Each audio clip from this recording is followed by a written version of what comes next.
आनंद लो प्रतिदिन का जीवन का में स्वागत है। आज मैं एक नई शुरुआत करने के बारे में आपसे बातें करना चाहती हूँ। मैं मानती हूँ कि हमारे जीवन में विभिन्न केंद्र हैं जहाँ हम सभी को एक नई शुरुआत की आवश्यकता है और समय समय पर ये सैकड़ों बार होता है, परंतु हमें हमारे रास्ते पर से हटाने की अनेक बाधाएं भी रहती हैं। शैतान को नई शुरुआत अच्छी नहीं लगती, उसे प्रगति अच्छी नहीं लगती, इसलिए कभी कभी हमें पुरानी बातों को छोड़कर एक नई शुरुआत की और बढ़ने को तैयार रहना चाहिए। अपने हृदय को खोलकर परमेश्वर के वचन को ग्रहण कीजिए, क्योंकि मैं विश्वास करती हूँ कि एक नई शुरुआत में आपकी मदद करेगा। देखिए, प्रभु की आत्मा के द्वारा मैं जानती हूँ कि आप में से कुछ लोग सरल मार्ग की खोज में हैं। आप परमेश्वर को देखकर गाते हैं, ये मुश्किल है, ये मुश्किल है, हे प्रभु मेरे लिए ये बहुत ही मुश्किल है। हाँ, आपको प्रभु के लिए नया गीत गाना चाहिए।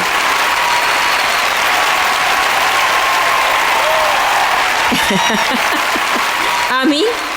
मैं बरसों रोती, मुंह फैलाती रही, प्रभु ये मेरे लिए बहुत मुश्किल है, मैं ऐसा नहीं कर सकती, ये बहुत मुश्किल है प्रभु, मैं एक आज्ञाकारी पत्नी नहीं रह सकती प्रभु, क्योंकि बचपन से मेरे साथ बुरा व्यवहार किया गया, मर्द अधिकार ने मुझसे दुर्व्यवहार किया है प्रभु, और मुझसे ये नहीं सहन होगा, ये बहुत ही कठिन है प्रभु।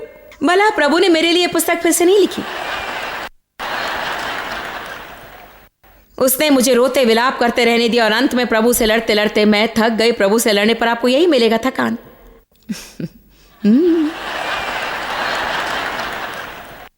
आप चाहे तो आमीन या सही कहा या कुछ भी कह सकते, लेकिन चुप नहीं रहूंगी क्योंकि मेरा प्रचार अच्छा है। वो स्त्री जिसे 18 वर्ष लहू बहने का रोग था, 18 वर्ष उसने डॉक्टर के पास जाकर अपना सब कुछ खर्च कर दिया, पर वो ठीक नहीं हुई। बाइबल कहती है वो आगे बढ़ी। आज मुझे एक संदेश मिला है, ये कठिन नहीं है। वो आगे बढ़ी। अपने आप पर तरस खाना छोड़िए। जो कोई जीतना चाहता है उसे बढ़ना ही है। सिर्फ अकेली मैं ही नहीं हूं, सिर्फ आप ही नहीं है, हर एक को करना चाहिए। आपके बदले दूसरा कोई आगे नहीं बढ़ सकता। आप दूसरों से प्रार्थना करवा कर आगे नहीं बढ़ सकते। आपके लिए प्रार्थना करने वाला एक मित्र होगा और आपको कुछ अतिरिक्त ताकत मिलेगी या आगे बढ़ने के लिए प्रोत्साहन मिलेगा, परंतु तब भी आगे बढ़ने का काम आपको ही करना होगा। मेरा विचार है कि आत्म तरसी सबसे अधिक दुखदाई भावना होती है। वो हमारे जीवन को नीरस बनाकर हमारी ताकत को चुरा लेता है और हम इस छोटे से कमरे में कैद हो जाते हैं और इस दयनीय स्थिति में कि मेरा क्या होगा, मेरा क्या होगा, मुझ जैसा दुखी और कोई भी नहीं हो सकता। चाहे आप जितने भी बेचारे हों, आपको आपके आसपास के 3-4 लोगों से भी अधिक अन्य किसी को भी ढूंढना होगा जो आपसे अधिक बेचारा हो। हम अपने आप पर तरस खाते रहें तो कोई मदद नहीं मिलने वाली है। ओ, बाइबल में अनेक प्रतिज्ञाएं हैं। लहू बहने के रोग से पीड़ित स्त्री बहुत ही दुखी थी। लोगों ने कहा उसके पास मत जाओ, तुम इस भीड़ से होकर नहीं निकल सकती हो, यीशु को तुम्हारी चिंता नहीं है। और बाइबल कहती वो भीड़ के बीच से आगे बढ़ी। मैं आपको बता दूं, यदि प्रभु ने आपके लिए जो बढ़िया चीज रखी है उसे पाना चाहते हैं तो आपको उन लोगों को पीछे छोड़कर आगे बढ़ना होगा जो आपको धार्मिक पगले कहें।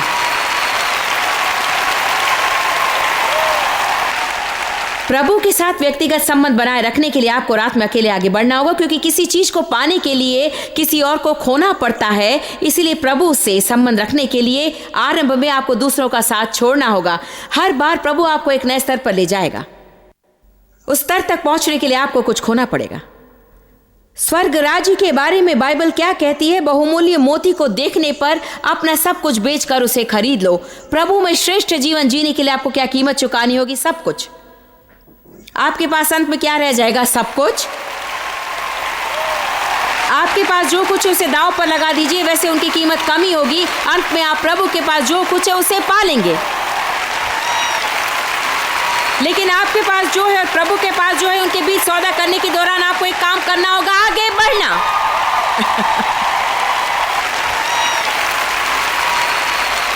यीशु ने कहा यदि वे मुझसे नफरत करते तो तुमसे भी करेंगे। यदि आप अपना घर और मकान, भाई बहन, माता पिता सबको मेरे लिए त्याग देंगे तो इस जीवन काल में कुछ परेशानियां होने पर भी आप 100 गुना उसे लौटा लेंगे।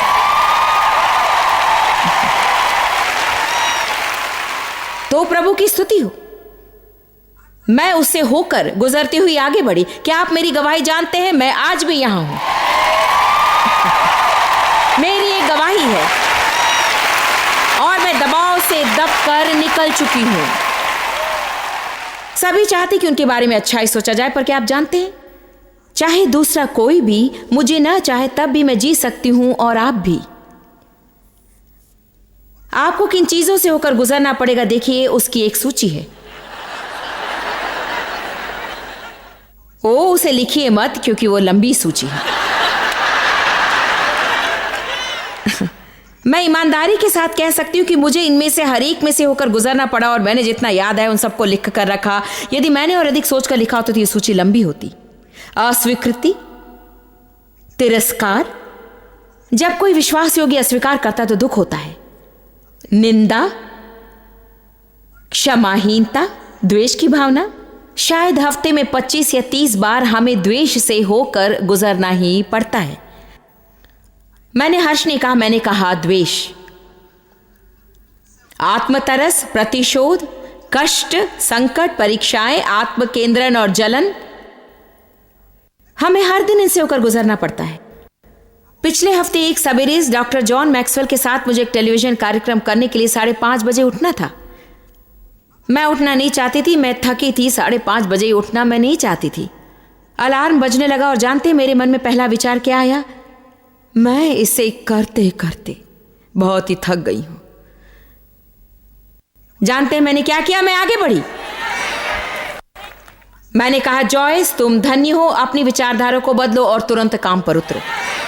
कमॉन, यदि आप जय पाना चाहते तो अपने आप से बातचीत करने को तैयार रहिए। आप अपने अनुभूति के अनुसार नहीं चल सकते, आपको उन भावनाओं को पीछे छोड़ देना है। हम में से हर एक हर दिन, ध्यान से सुनिए, कोई भी जो सफलता पाना चाहता है उसे अपनी भावनाओं को दबाना बहुत जरूरी है।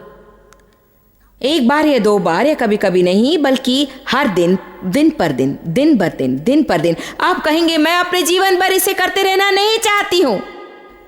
इससे बेहतर और कोई काम नहीं है। क्योंकि आप जिन भी चीजों से होकर गुजरते हैं वो आपके जीवन में एक सफलता है जो कि रोकने के लिए अभी आपके सामने नहीं है, बल्कि वो आपके पीछे है और आप उसकी ओर मुड़कर मुस्कुरा सकते हैं। आगे बढ़ना, हार मानने की इच्छा को दबाकर आगे बढ़ते हुए आपको निराशा, निरुत्साह और लोगों से नाराजगी, प्रभु से नाराजगी, जीवन से नाराजगी को दूर करना है। मैं एक आदमी को बहुत पहले से जानती हूं जिसे मैं कभी भी भूल नहीं सकती। वो इसी शहर का था। प्रभु पर विश्वास रखता था कि प्रभु उसके बेटे को कैंसर से चंगा कर देगा। सचमुच वो प्रभु पर विश्वास रखता, प्रार्थना करता था, पर बेटा मर गया। वो बहुत ही कुंठित हुआ और उसका विश्वास हिल गया। उसने प्रभु से कहा, जब मेरा बेटा मरा तब तू कहां था?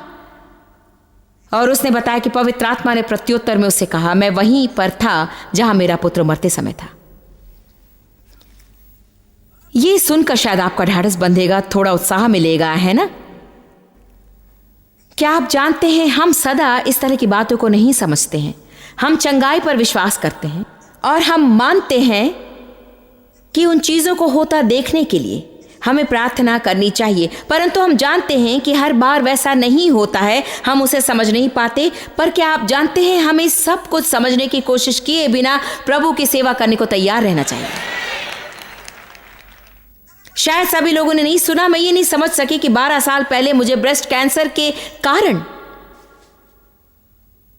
एक ब्रेस्ट को क्यों निकालना पड़ा। मैं बिल्कुल समझ नहीं सकी। मैं विश्वास का प्रचार करती थी, पर क्या आप जानते हैं, प्रभु ने मुझे बचा लिया। मेरी गवाह यह है, मैं आज भी यहां हूं, अभी भी प्रचार कर रही हूं, अभी भी मैं जयवंत हूं। कभी कभी प्रभु हमें छुड़ाता है और कभी कभी उससे गुजरने को रखता है। ये तो उसकी मर्जी है, वो जानता है कि हमारे लिए क्या उचित है। देखिए, यदि आप पर्वत की चोटी पर रहकर प्रभु से प्रेम करते हैं और निर्जन प्रदेश में रहकर प्रेम नहीं करते, तो आपका प्रेम सच्चा नहीं है। हम सुख के समय जिस तरह से प्रभु की आराधना करते, वैसा ही संकट के समय भी करनी चाहिए। आज मैं आपसे यही कह रही हूं, इसीलिए आगे बढ़िए और अग्रसर होइए, होकर गुजरिए। निकालिए फिलिपियो 3।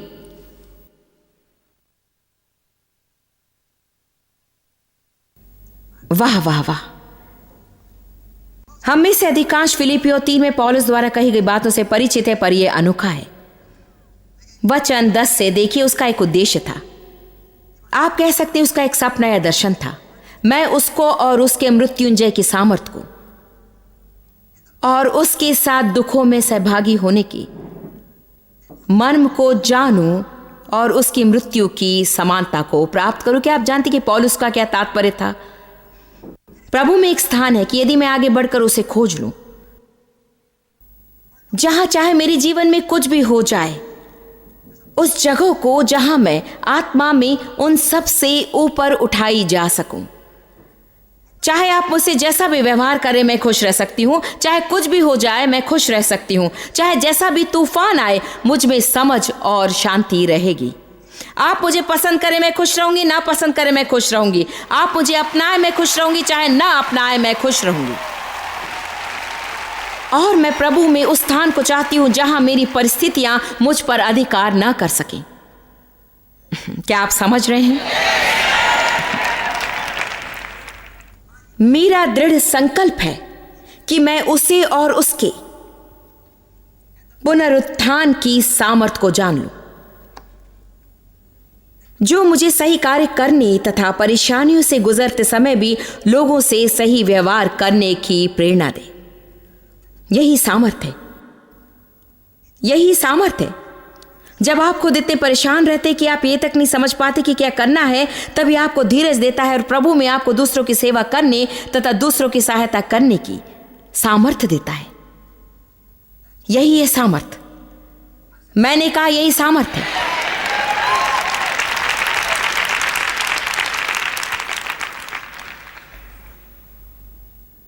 मुझे ये अच्छा लगता है। मेरा निश्चित लक्ष्य है उसको जानना। जरूरी नहीं हमारा निश्चित लक्ष्य सफलता पाना ही हो, लेकिन जरूरी है कि हमारा लक्ष्य उसको जानना हो।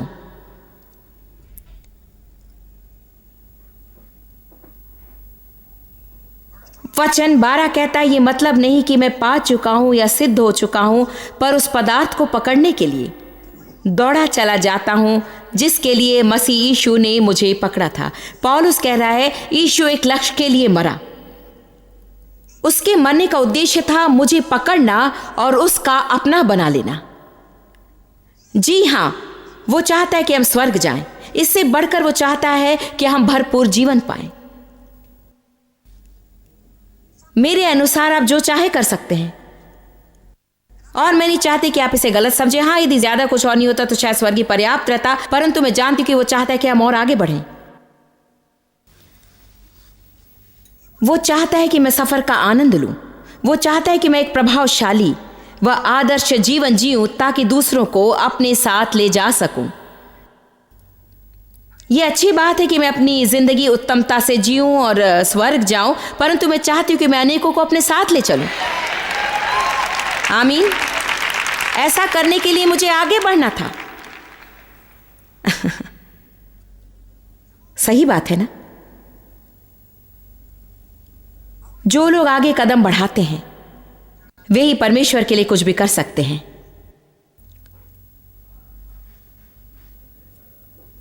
उस पदार्थ को पकड़ने के लिए दौड़ा चला जाता हूं जिसके लिए मसीह यीशु ने मुझे पकड़ा था। वचन 13 कहता है, भाइयों, मेरी भावना ये नहीं कि मैं पकड़ चुका हूं, परंतु केवल ये एक काम मैं करता हूं कि जो बातें पीछे रह गई हैं उनको भूलकर आगे की बातों की ओर बढ़ता हुआ। कम ऑन, जोर से कहिए। पीछे की बातों को भूलकर आगे की ओर बढ़ना। जानना चाहते कि मेरे अनुसार बाइबल का सबसे महिमामय बिंदु कहाँ है? वो है विलाप गीत 3 में, जहां बाइबल कहता है, प्रतिरोज उसकी दया नई रहती है।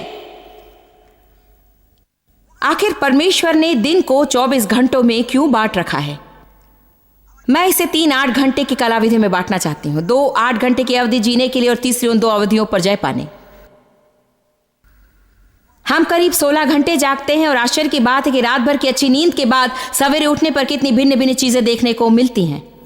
और प्रभु ने ऐसा जानबूझ कर रखा है। प्रभु सब कुछ खास वजह से करता है। हम एक बार में एक ही दिन ले सकते हैं।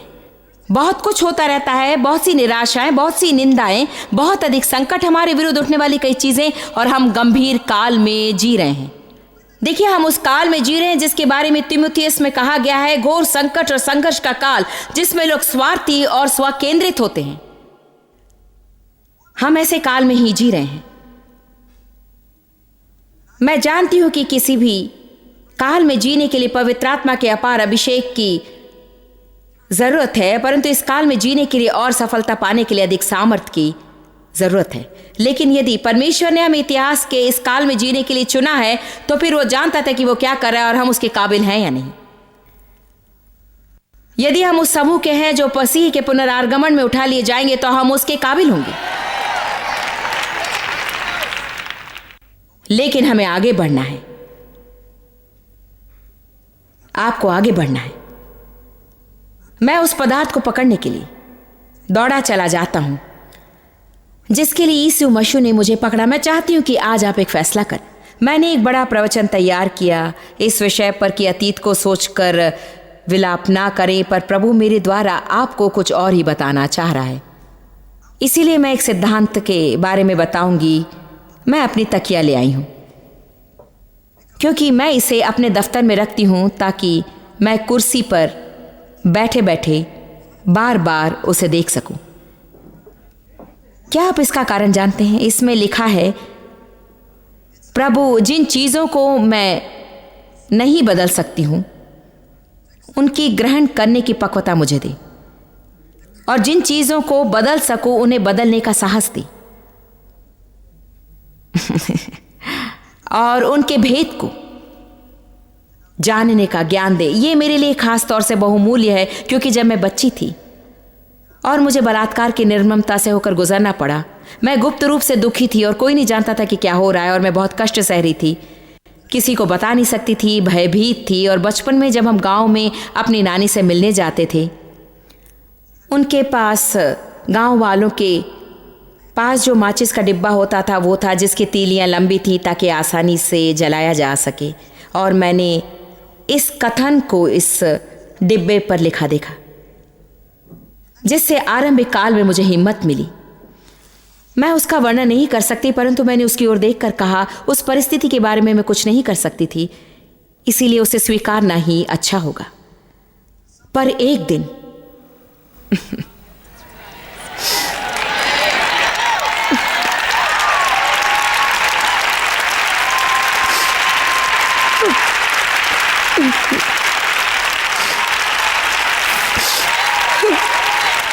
उसे बदलने की हिम्मत मुझ में अवश्य रहेगी।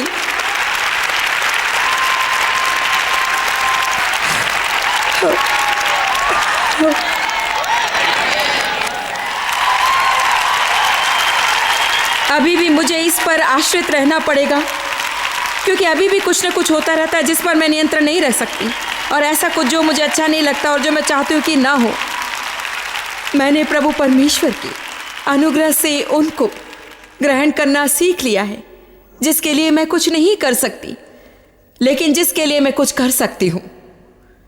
मैं परमेश्वर की सेविका बनी रहकर धैर्य के साथ खड़ी होंगी और मैं आगे बढ़ूंगी और मैं अग्रसर होंगी और शैतान को अपने जीवन या अपने परिवार में स्थान कभी नहीं दूंगी।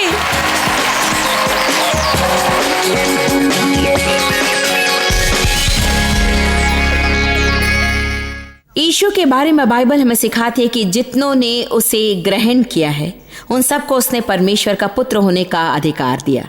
यदि आपने यीशु मसीह को अपना उद्धारकर्ता स्वीकार नहीं किया तो आज ग्रहण कर सकते हैं। क्या आप एक दोस्त चाहते हैं? क्या आप अपने पापों की क्षमा चाहते हैं? क्या आप अच्छा भविष्य चाहते हैं? अभी फिलहाल सैकड़ों लोग इस कार्यक्रम को देख रहे होंगे जो कहेंगे कि हाँ, मुझे ये सब कुछ चाहिए। क्या आप जानते हैं, आप खुद को सुधारने तक यीशु मसीह को अपना उद्धारकर्ता स्वीकार करने का इंतजार करने की आवश्यकता नहीं, या पाप क्षमा होने तक इंतजार करने की जरूरत नहीं। हमें यीशु की जरूरत है। इसका कारण यह है कि हम खुद ऐसा नहीं कर सकते, हम सिद्ध नहीं बन सकते, हम गलतियां करते हैं। हमें लगातार हमारे जीवन में उसकी क्षमाशीलता की आवश्यकता है। यीशु आपके लिए मरा और उसने आपके पापमय जीवन की कीमत चुकाई है। हम पर आने वाले दंड को उसने खुद के ऊपर ले लिया। आज मैं आपको प्रोत्साहित करती हूँ कि आप अपने पापों से मन फिराकर प्रभु से माफी मांगे और यीशु को अंदर आकर बसने को आमंत्रित करें। बाइबल कहती है कि स्वर्ग राज्य में प्रवेश करने के लिए मनुष्य को नया जन्म पाना है। इसका तात्पर्य शारीरिक रूप से नहीं, वरन ये आत्मिक पुनर्जन्म है। यदि आपके जीवन में मसीह न रहे तो आप खालीपन और अकेलापन महसूस करेंगे और अपने अंदर अंधकार और बोझ महसूस करेंगे। परंतु यीशु आपके अंदर आकर रोशनी, आनंद, शांति, धार्मिकता और आशा जैसी अच्छी चीजें भर देना चाहता है। यदि आप भी यीशु मसीह को अपना उद्धारकर्ता स्वीकार करना चाहते हैं तो मेरे साथ ये प्रार्थना दोहराएं। मैं पहले कहूंगी, उसके बाद मेरे पीछे पीछे आप इसे जोर से कहें। उसके बाद स्क्रीन पर दिए गए नंबर पर आप फोन कर सकते हैं। हम आपको मसीह में एक नया जीवन आरंभ करने के लिए आवश्यक जानकारी देंगे। यदि आप नए जीवन की शुरुआत करना चाहते हैं तो मेरे संग प्रार्थना करें। पिता, मैं तुझसे प्रेम करती हूँ। यीशु, मैं तेरा विश्वास करती हूं। मैं मानती हूं कि तू मेरे लिए मरा और तूने मेरे लिए अपना खून बहाया। मैं एक पापी हूं। मुझसे हुई सारी गलतियों के लिए मैं माफी चाहती हूं। कृपया मुझे क्षमा कर, मुझे धोकर मुझे नया बना दे। इसी वक्त मैं तुझे ग्रहण करती हूं यीशु। मैं तुझे अपने हृदय में अपना कर तुझे मेरे जीवन का केंद्र बनाना चाहती हूं। मैं एक मसीही बनना चाहती हूं। मैं सीखने और परिपक्व होने को पूर्ण रूप से तैयार हूं।